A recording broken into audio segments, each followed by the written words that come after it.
programoversigt. Fjernsynsstationen TV2 har temaaften i aften.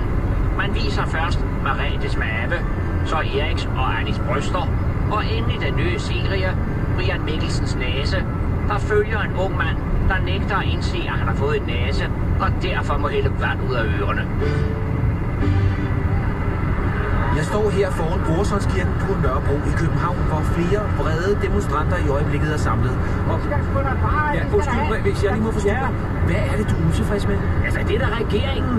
De har spillet fallit i denne her sag. Det er en helt umenneskelig forskelsbehandling, ikke? Hvad med menneskerettighederne, spørger jeg bare. Du mener simpelthen, at der er tale om brud på menneskerettighederne? Ja, det er jo helt uskyldige mennesker, der bliver taget som gidsler. Jeg skulle flov over at være dansker sådan en dag. Hvad synes du så, der skal ske med de her afviste asylansøgere? Ja, de skal...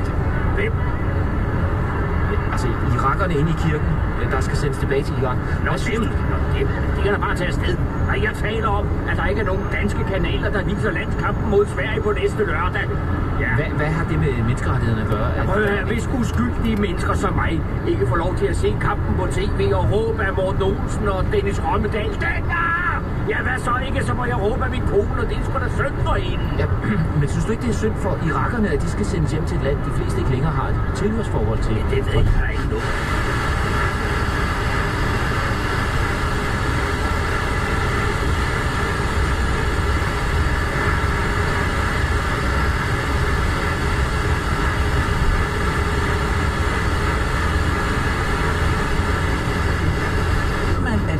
Virkelig er dansker. Prøv at høre her.